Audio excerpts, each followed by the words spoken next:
अब युद्ध का आरंभ हो चुका है महाराज। युवराज दुर्योधन ने राजकुमार अर्जुन को चुनौती दी है कि सूर्यास्त से पहले उनके रथ पर उपस्थित पताका को यदि राजकुमार अर्जुन अपने बस में कर लेते हैं तो युवराज दुर्योधन आज ही युद्ध को समाप्त कर देंगे। ये क्या किया दुर्योधन? ये क्या किया दुर्योधन ने? और पितामह ने उसे रोका नहीं? नहीं महाराज। समझ में नहीं आता पितामह क्या भी रचना करने वाले।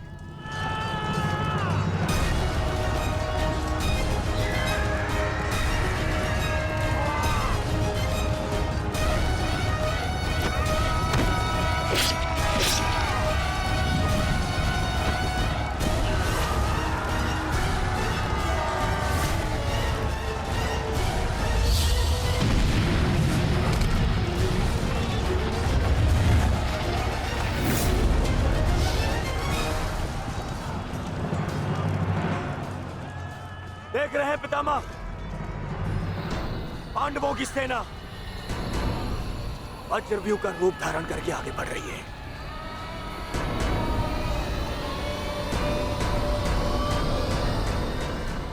पितामह,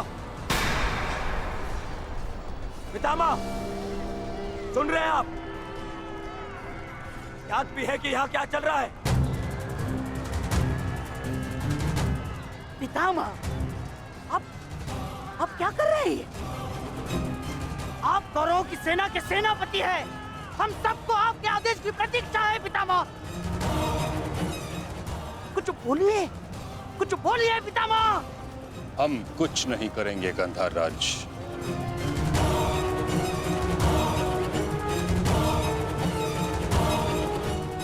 दुर्योधन,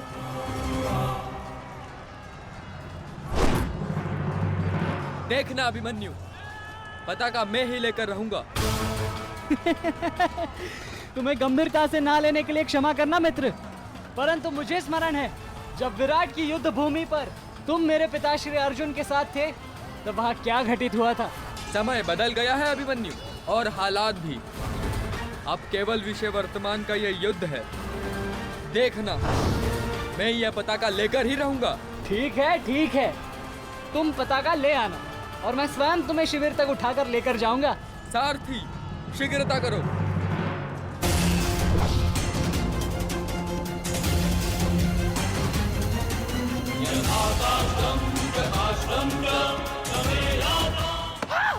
सारथी, रथ को आगे बढ़ाओ, चलो।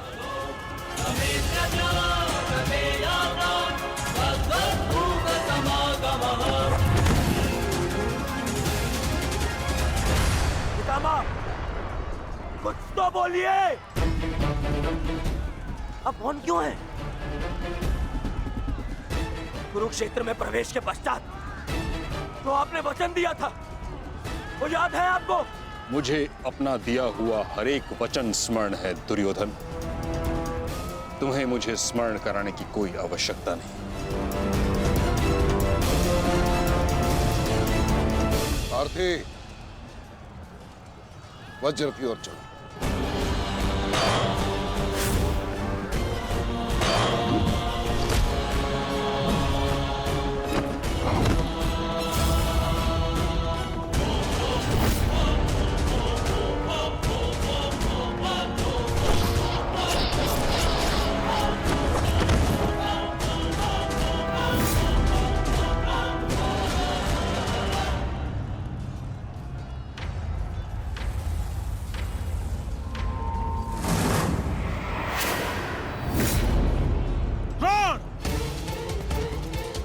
तुम्हारे और मेरे बीच जो कुछ भी हुआ उसके लिए हम एक दूसरे को क्षमा कर चुके हैं, किंतु अब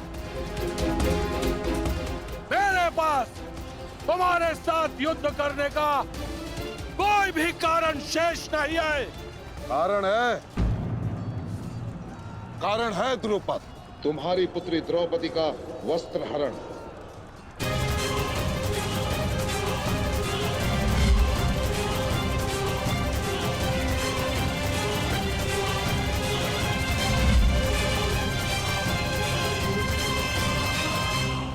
पिताश्री, तुम्हारा अंत करने की प्रतिज्ञा ली थी मैंने, और उस प्रतिज्ञा को पूर्ण करने का समय आ गया है। सावधान!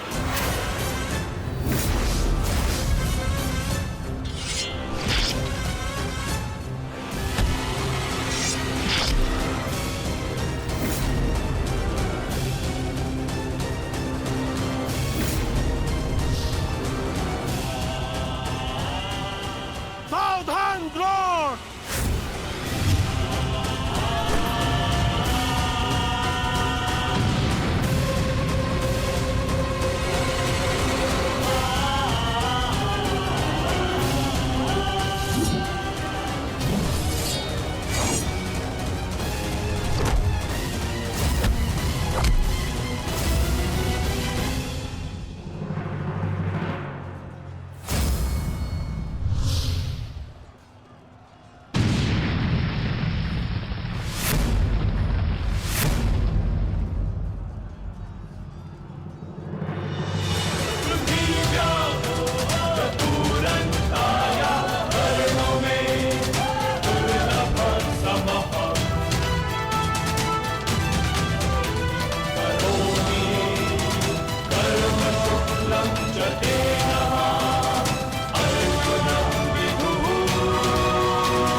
गुरुदेव, युद्ध से पूर्व एक शिष्य के लिए उसके गुरु का आशीर्वाद लेना अनिवार्य है।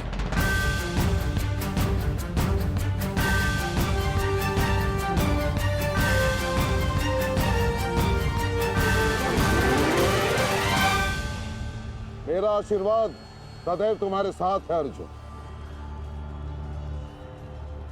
कभी अनुमान नहीं लगाया था गुरुदेव, जिससे युद्ध कला और धनुर्विद्या सीखी, एक दिन उसी के विरुद्ध इसका उपयोग करना पड़ेगा। तुम केवल अपने कर्तव्य का पालन करो अर्जुन। ये युद्धशाला नहीं, ये समस्त युद्ध भूमि है, और यहाँ का हर एक विपक्षी केवल और केवल तुम्हारा शत्रु है अर्जुन। सावधान अर्जुन!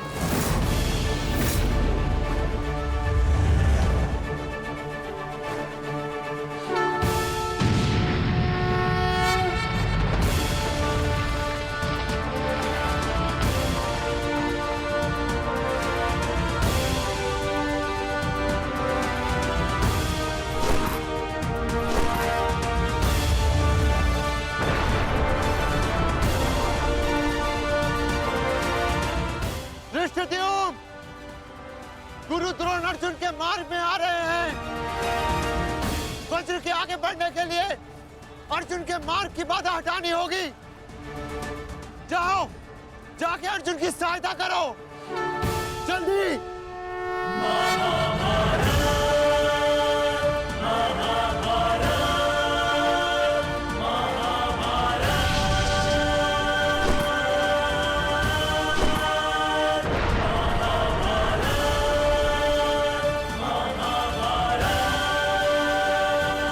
युवराज दुर्योधन, यदि युद्ध के सारे निर्णय तुम्हें ही लेने हैं तो मुझे सेनापति बनाने की क्या आवश्यकता थी? ऐसा मैं इसलिए कर रहा हूं पितामह, क्योंकि आप कौरवों के प्रति अपना कर्तव्य निभा नहीं पा रहे हैं। आप यहाँ मौन रहने के लिए नहीं, कौरव सेना का नेतृत्व करने के लिए आए हैं।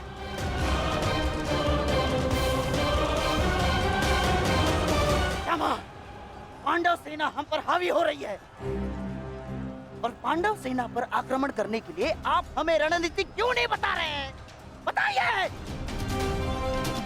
स्मरण है ना पितामह आपको? यदि दुर्योधन के रथ की पताका अर्जुन के हाथ में लग गई तो हम ये युद्ध हार जाएंगे महामहिम, हार जाएंगे। कुछ कीजिए।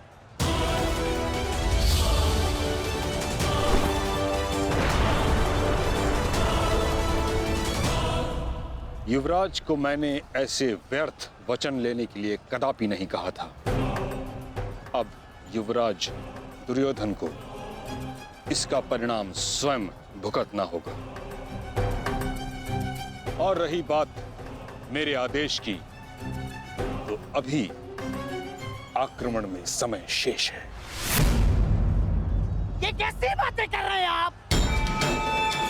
इसीलिए मैंने आपसे कहा था क्या मैं पितामह से अधिक मित्रगण की आवश्यकता है।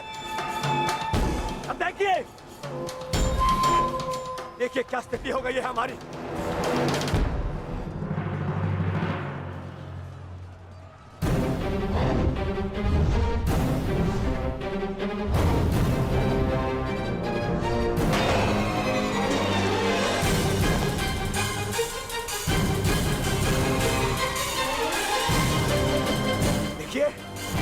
देखिए कैसे मौन खड़े, ऐसे चलता रहा ये तो हम शीघ्र ही हार जाएंगे।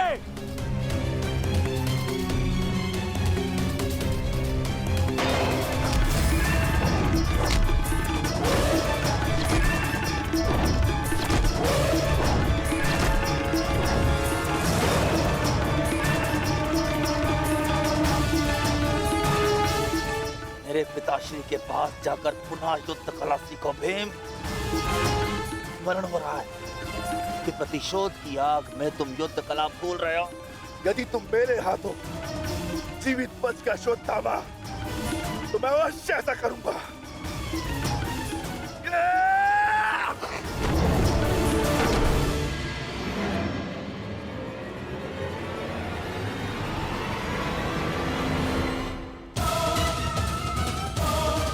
गुरु द्रोण को यहाँ से मैं संभालता हूँ। अर्जुन तुम आगे बढ़ो।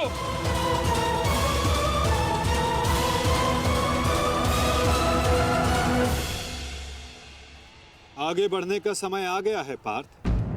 द्रोणाचार्य के साथ युद्ध करके हमारा समय व्यर्थ हो रहा है। हमें अपने वज्र को उचित स्थान पर पहुंचाना अति आवश्यक है पार्थ।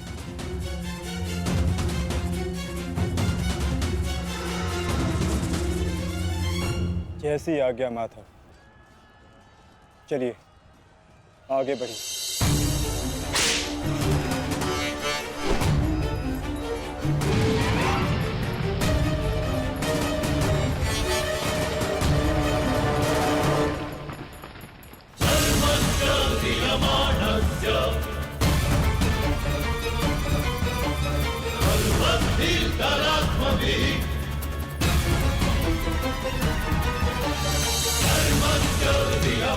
मेरे होने वाले सम्राट, शत्रु का वज्र आगे बढ़ रहा है। यदि हमने कुछ नहीं किया तो हमारे लिए समस्या उत्पन्न हो सकती है।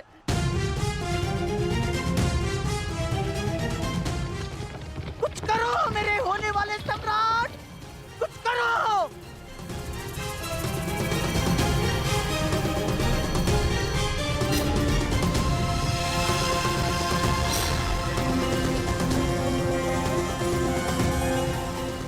काश भी मेरा मित्र मेरे साथ होता। मुझे तुम्हारी आवश्यकता है मित्र, आवश्यकता है तुम्हारी।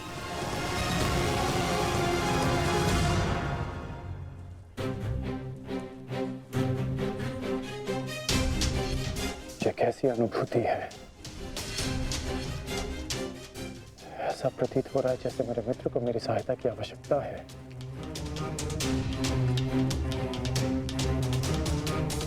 मुझे क्षमा कर दो मित्र। जब तुम्हें मेरी सबसे अधिक आवश्यकता है तभी मैं तुम्हारे साथ नहीं हूं।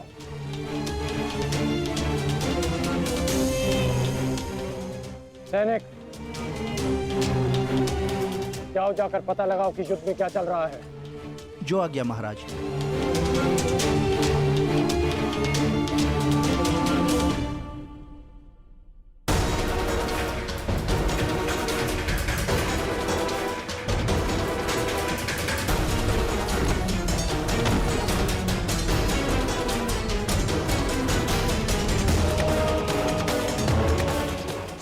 बहुत निकट आ रहा है, बहुत निकट आ रहा है शत्रु।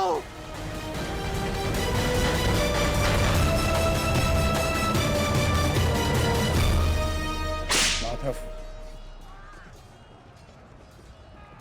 वो रहा दुर्योधन।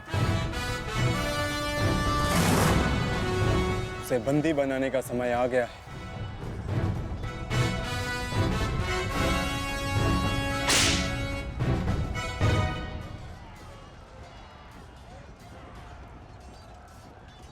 शत्रु निकट आ गए हैं दुर्योधन, आ गए शत्रु निकट। अब आक्रमण का समय आ गया है।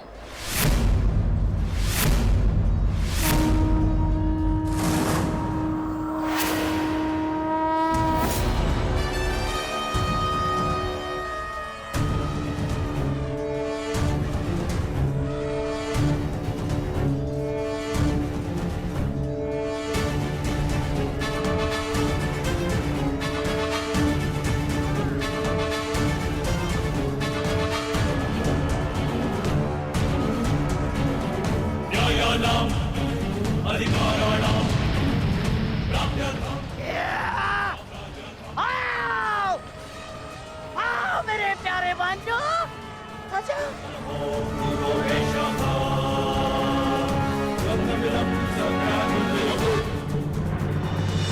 महामहिम भीष्म ने सर्वतोभद्र व्यूह की रचना की है महाराज। वो वज्र व्यूह को ध्वस्त करने का प्रयत्न कर रहे हैं। उस ओर से सेना का नेतृत्व कौन कर रहा है संजय? युग को ध्वस्त करने का प्रयास कर रहे हैं। इस सेना की टुकड़ी का नेतृत्व कौन कर रहा है? कौन?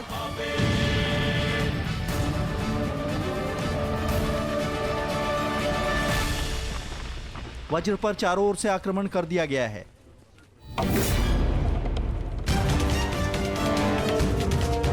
पितामह की सबसे प्रभावशाली तकनीक। और जो व्यूह का नेतृत्व कर रहे हैं वो हैं, मैं जानता हूं।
जैसा पिता वैसा पुत्र।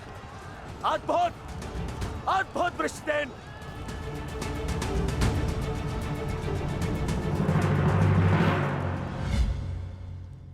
सर्वतोभद्र व्यूह के विषय में जानते हो?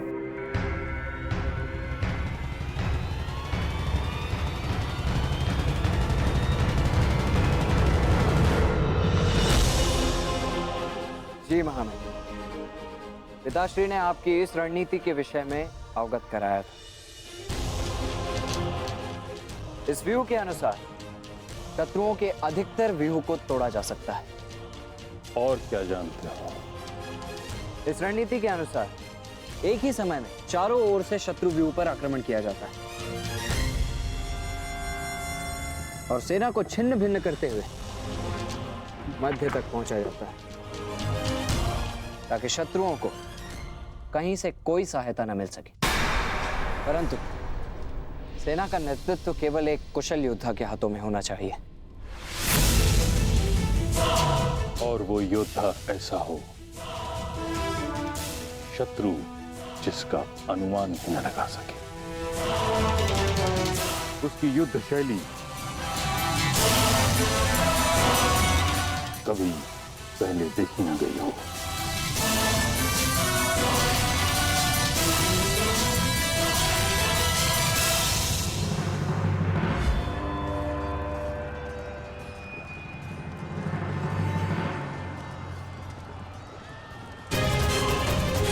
आक्रमण करो वत्स।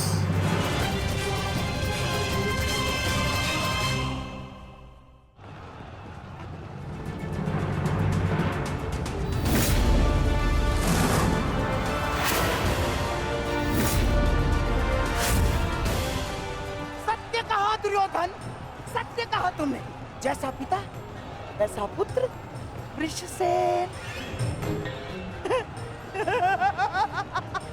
अद्भुत योद्धा है वृषसेन। कर्ण नहीं है तो क्या हुआ, वृषसेन है ना हमारे पास। वृषसेन